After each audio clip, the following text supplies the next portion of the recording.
কাল অদ্রিতা সম্বন্ধ পাকা হতে চলেছে। ছেলে ব্যাংকের ম্যানেজার। এখন প্রায় অনেক রাত, কাছাকাছি 12টার। বাবা মায়ের একমাত্র মেয়ে, ইতিহাসে এমএ করেছে। বহুদিনের ভালোবাসার মানুষ বিজুকে বিয়ে করতে চলেছে। চাকরি ব্যবসা কিছুই করব না, সে নাকি মন দিয়ে সংসার করতে চায়। শিক্ষিত মেয়ের আবদারে বাবা মা একেবারে নিরুপায়। আগামী দিন নিয়ে কত পরিকল্পনা, কত স্বপ্ন চোখে তার। হঠাৎ বাড়িতে চেঁচামেচি শুরু, বাবা মার ঝগড়া বেঁধেছে আবার।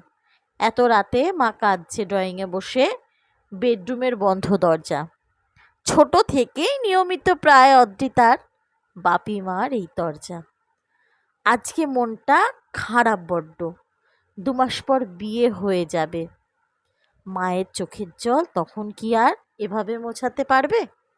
ঝগড়ার কারণ বিয়েতে পরার জন্য মা কিনেছে কাঞ্জিবরণ শাড়ি। নিজে কিছু ইনকাম না করায় বাবার কাছেও সব বড্ড বেদরকারি। ছোট থেকেই এসব জানে অদ্রিতা। বাবা মাকে কত কিছুই বলে, নিজের খাওয়া পড়ার খরচা চালাতে পারে না, তাই মা মানিয়ে নিয়ে চলে। আজও বাবার মতের অমিল হলে মাকে বাড়ি থেকে করে দেয় বার। একই ঘটনা কি অদ্রিতার সাথে পুনরাবৃত্তি হতে পারে আবার?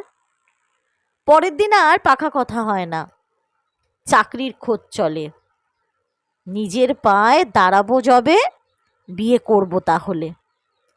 অদ্রিতার সাথে মাও এখন ছোট্ট বুটিক চালায়। খাওয়ার খোটা বন্ধ হয়েছে, ঝগড়া নিয়েছে বিদায়। প্রত্যেক মেয়েদের নিজেদের জীবনে কিছু করাটা দরকার।